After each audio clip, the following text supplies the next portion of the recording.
Born down in Upper Hutt. My great-grandfather purchased a farm just north of Upper Hutt at Kaitoki, and so my grandfather farmed it, Dad farmed it, and that's where I was born. I loved it actually because it was a very quiet little road, and so we just roamed free. We'd wake up, have breakfast and disappear. You know, you're outdoors, you're doing things, you're running around, making forts, getting up to some mischief. With my brother and sister, I like to take charge, and because I was the oldest, so I gave them orders on what we should be doing and try to organise everything. Wouldn't be able to do that these days, but at school probably shy. A few teachers wondered whether or not I didn't have speaking difficulty or things like that, because I didn't actually talk that much apparently. Primarily, yeah, fairly shy, quiet, just that grey kid that disappeared into the background and no one expected a hell of a lot from, and people look at me and go, sort of a Rock Flax character of being not that bright and dumb and big buffoon type, and yet I'm reasonably intelligent on a hell of a lot of things, as I assume most people have now worked out. So yeah, people probably do underestimate me at first, and then I surprised them. Third form, I went from about 5'2" to 6 foot within the span of, and a few years later there I am in the first 15. So yeah, it's great times and good enjoyment. As a 17-year-old, like everyone else that plays first 15 rugby, what's my goal? Be an All Black. That goal vanished probably about halfway through university, where I realised, no, probably I'm not going to make that level. Did university, I was still down there, then I went overseas, did a year in Canada working on a dairy, beef and grain farm there. Realised, yeah, actually this is enjoyable, this is what I like doing.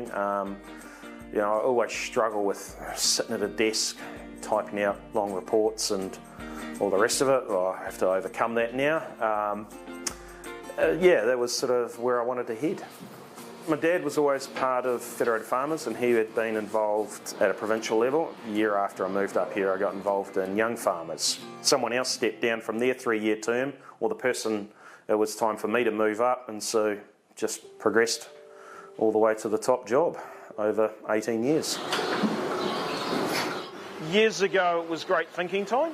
You know, you're alone with your thoughts, and you solve all the problems of the world in your head. Nowadays, the shed's got a lot more technology happening. It's a lot more busier, and as long as everything's running fine, sometimes it can be quite relaxing just standing there and cupping away. If things are going wrong, then it can be frustrating as hell. It's probably the hardest thing, really, is managing the weather. We're in that situation where, you know, grass isn't growing, and you kind of feel like the world sort of shrinks around you, and you just sort of feel like you're taking the weight of everything on your shoulders. And I think that's why one of the good things often when you have these periods where it's really, really tough, the likes of either Federated Farmers or Rural Support or everyone get together for a beer at the pub sort of events, and suddenly you realise everyone else is in the same boat, dealing with the same stuff, and actually you're doing all you can. Those are the sort of things that help get through that sort of approach. If you just take it all on yourself, then that's, you know, some of the reasons why we have such a big sort of mental health issue in the rural area. So we've been married 15 years now. In fact, our wedding anniversary was last week when I was at Parliament. So I had to, before I came home, I had to find a very expensive present. When I met her, she was in the army. Yeah, it sort of clicked, and that was us. And yeah, then 2 daughters, Michaela and Peyton. You know, if you had gone back 20 years ago and said, do I want to be an MP? Yeah, I probably would have said no. I think actually when David Seymour put the idea into my head a couple of years ago, my answer consisted of 2 words, and you can probably guess what those 2 words were. But it's just, you know, I just like challenges.